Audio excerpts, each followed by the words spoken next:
E aí, irmãos cristãos e abençoados, tudo bem com vocês? Professor Rodrigo Cavalcante falando. Galera, hoje nós iniciaremos o estudo de estatística. É um assuntozinho extremamente importante e corriqueiro para quem está pensando no Enem. Nesse vídeo nós vamos tratar da parte básica, dos conceitos básicos de estatística, aqueles conceitos simples e que você não pode bobear. Então, sem demora, vem comigo para o vídeo.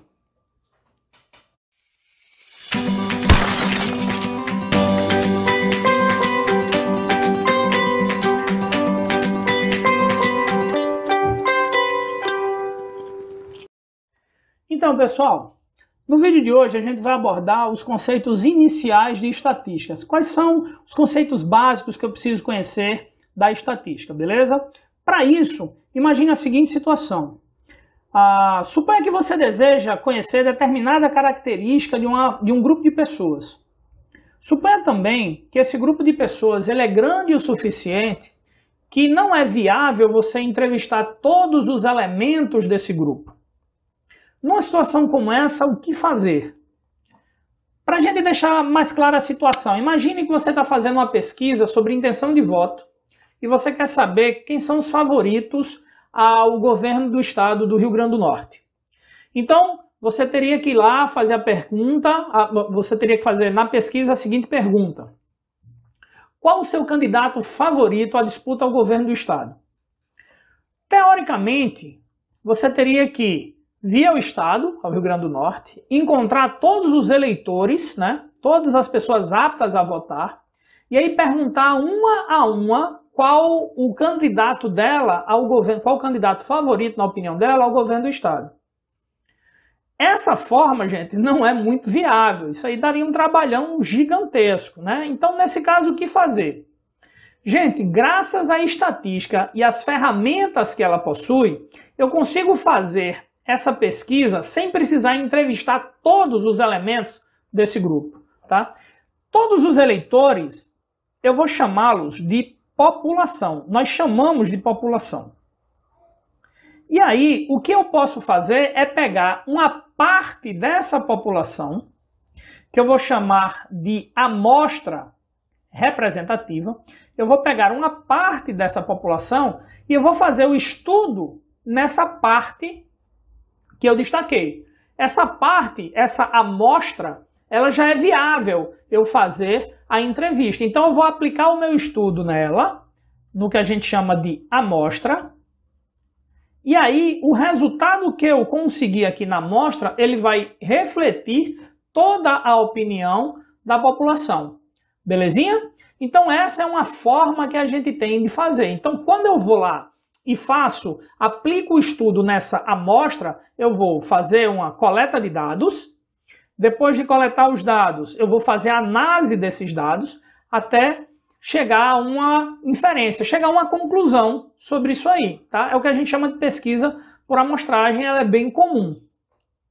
Tem uma outra forma, tem um outro estudo estatístico, você já deve ter ouvido falar, que é o censo.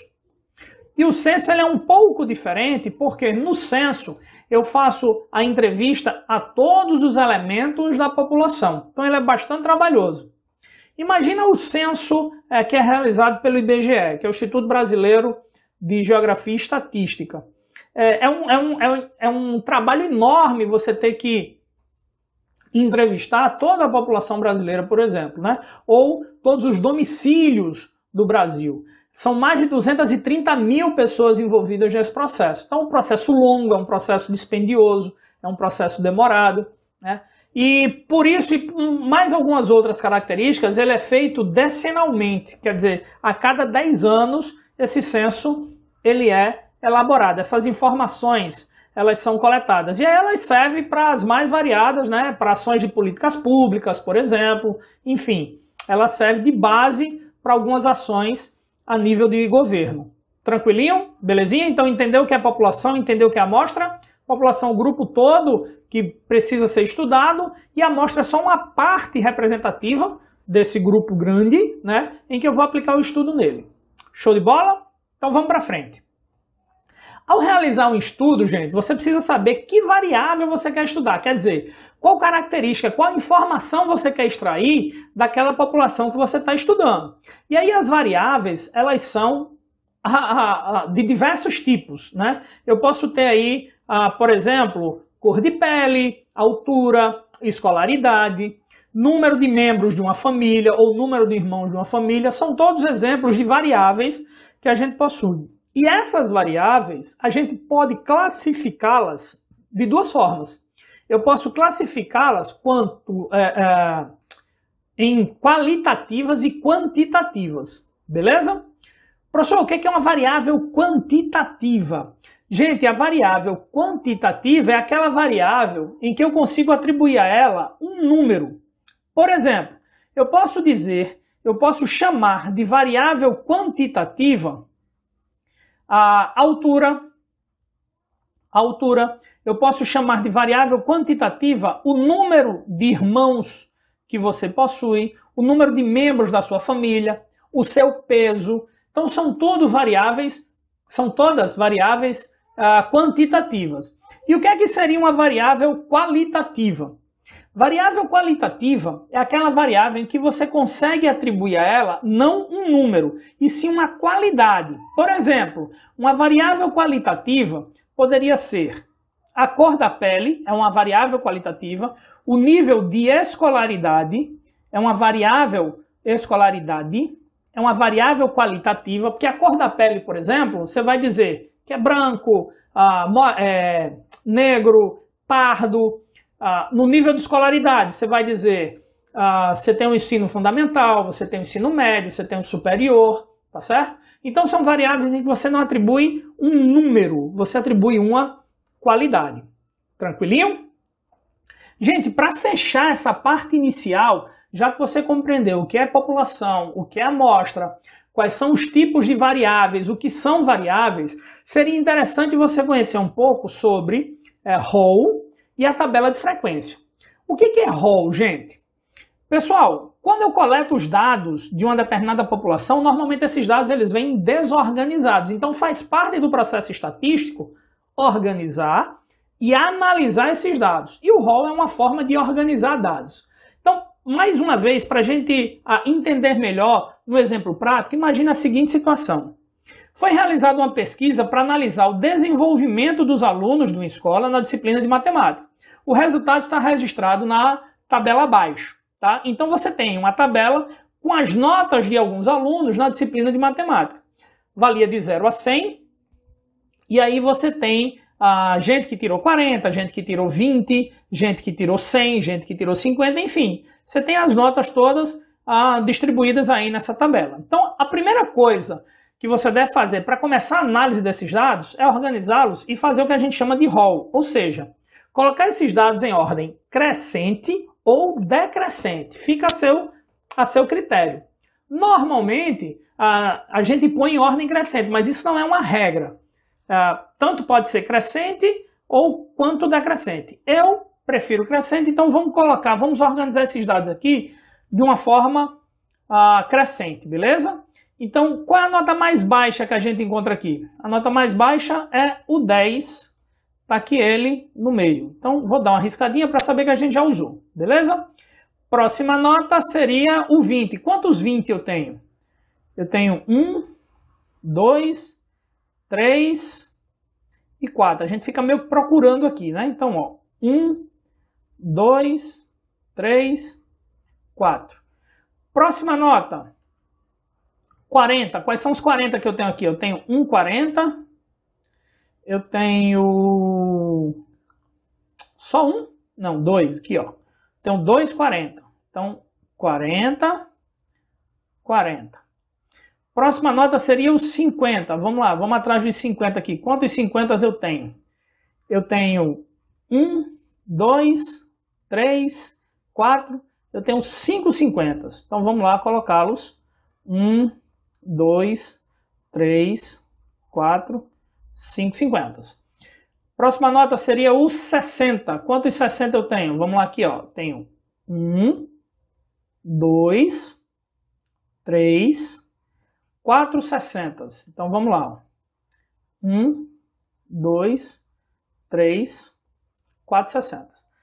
Próxima nota seria os 70. Então quantos 70 eu tenho? Vamos ver. 70 eu tenho 1, 2, 3. Então, eu tenho 3 setentas. 1, 2, 3. Quantos 80s eu tenho?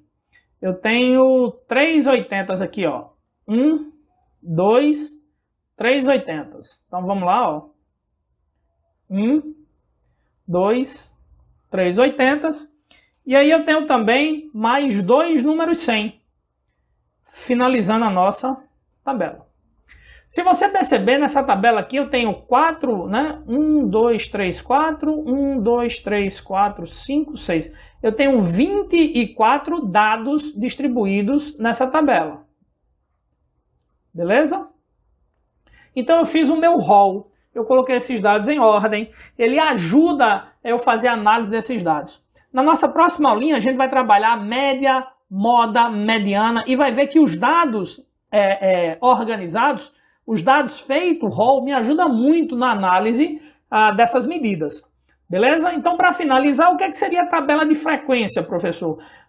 Gente, a tabela de frequência nada mais é do que você pegar essa variável que você está estudando, que é a nota, e verificar quantas vezes cada nota dessa se repete, ela aparece, qual é a frequência delas. Tranquilo? Então, ó, de forma rapidinho, o que a gente tem aqui? Ó?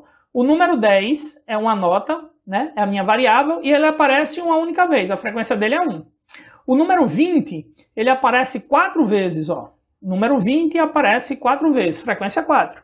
O número 40, ele aparece 2 vezes. O número 50, se você contar aqui, ó, 1, 2, 3, 4, 5, ó, ele aparece 5 vezes. O número 60, ele aparece 4 vezes. O número 70 aparece 1, 2 vezes aqui, ó, 2 vezes. Opa! 70 aparece 3, professor, presta atenção. Ó, 70 aqui, ó, 1, 2, 3, né? Então 70 aparece 3 vezes.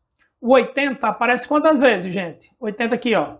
1, 2, 3 também.